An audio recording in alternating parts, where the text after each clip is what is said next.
the rest of the story. The paint was barely dry on the sign. Dog Training School, it said. Suddenly up drove a man with a frisky 8-month-old puppy. Puppy's name was Pal.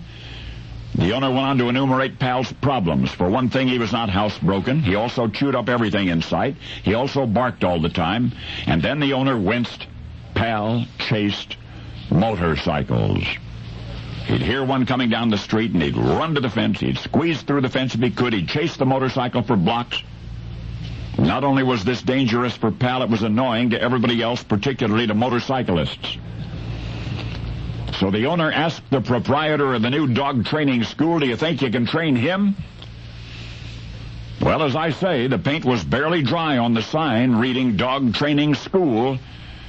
But dog trainer Rudd Weatherwax, on that first day of class, had just met his first pupil.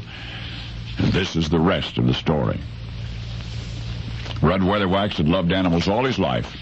He'd worked for dog trainers since he was a boy, and then one day he decided it was time to open his own school.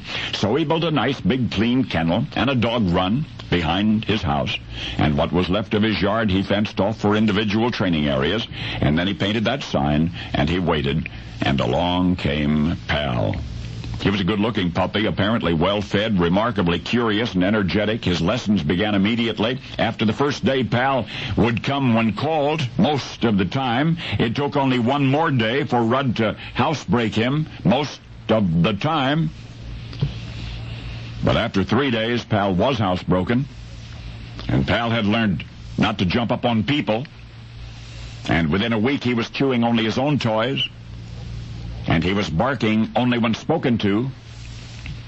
But then the owner returned, and Rudd proudly told the man that Pal was now a well-behaved pet, obedient, housebroken, not nearly so noisy as he had been. And would he now no longer chase motorcycles, Pal's owner wanted to know. Well, the truth of the matter was that whenever a motorbike sped by, the dog would still race from one end of the yard to the other, barking furiously at the elusive sound. In other words, Pal was still determined to chase motorcycles. The owner said that just wouldn't do. He said he would have nothing less than a completely obedient animal. Anyway, his home had been so peaceful since Pal left that he just wasn't sure anymore that he wanted to have a dog after all.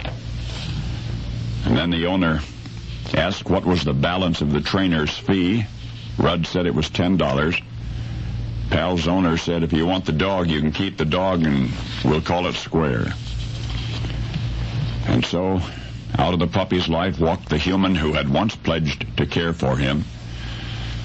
And Pal, for an exchange of $10, was Rudd's dog now, and despite his continuing dislike for motorcycles, the puppy grew into a fine, amazingly intelligent dog, and in fact a movie star.